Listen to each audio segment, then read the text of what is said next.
ისე როგორი საინტერესო და უცნაური ერი ვართ. სამყაროს ქართველებმა შეუქმნით კულტურა, მაგრამ სამწუხაროდ საქართველოს ტერიტორიაზე ბევრგან წააწყდები ნაგავს. ჩვენი სამშობლო ყველას გვიყვარს და შეგვიძლია სამშობლოს გამო 99%-მა თუ 100-მა არა თავი შევწიროთ, მაგრამ ასევე შეგვიძლია პარალელურ რეჟიმში 99%-მა ეს მიწაწყალი, რომლისთვისაც საკუთარ სიცოცხლესაც კი გავწირავთ, დავაბინძუროთ უბრალოდ და მერე ეს ყველაფერი ჩვენვე ან ჩვენმა შთამომავლობამ მოიმკას ჯამრთელობის კუთხით. ქართველებს ერთი საინტერესო რამე გვჩვევია. ყოველთვის ვაგვიანებთ, ყოველთვის 5 წუთში მანდვარ პრინციპით ვცხოვრობთ. გადმოცემის თანახმად სწორედ ეს მიწაწყალი, რაზეც ვცხოვრობთ, საუკუნეებია, სწორედ ამ დაგვიანების შედეგია. როდესაც უფალი მიწებს არ იგებდა, ქართველები ვქეიფობდით და დავაგვიანეთ.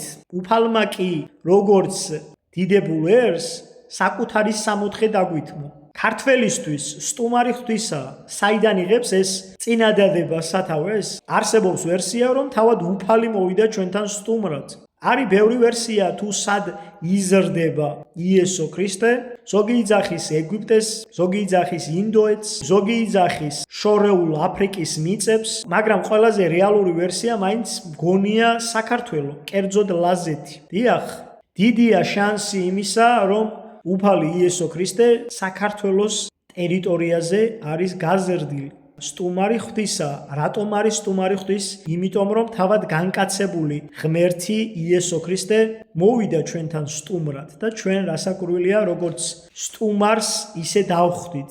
ასევე ბევრმა არ იცის და ქართველების ტრადიცია, როცა უმცროსი რჩება ოჯახის ფუძეში, სათავეს იღებს ნოედან. სემი და ქამი ნოეს ფუძე ოჯახიდან გადავიდა და სხვაგან დასახლდა, ხოლო ნოესთან ერთად ცხოვრობს იაფეტი და მისი უმცროსი შვილები თუბალი და მესეხი. ათეისტები ბევრს საუბრობენ იმასთან დაკავშირებით, რომ ქართველებმა 8000 წლის წინ დავწურეთ ღვინო.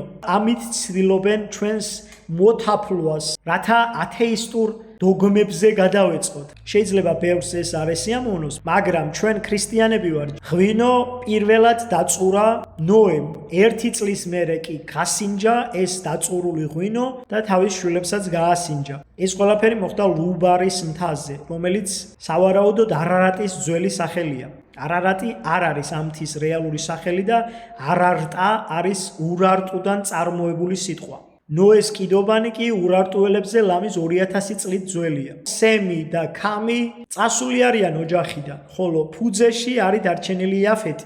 იაფეტის კი ნოემ ასწავლა ყველა ის ხელობა, ყველა ის ტრადიცია თუ კულტურა, რაც თავად იცოდა. ამიტომ პირველი ღვინო დაწურა ნოემ, ხოლო ნოეს ვაჟი იაფეტი ამ ტრადიციას აგრძელებს. უფალმა გაგახაროთ და გაგაძლიეროთ, უფალმა კეთილ გზაზე გატაროთ მუდამ. ჩვენ ქართველები ვართ თუბალისა და მესეხის პირდაპირი შთამომავლები.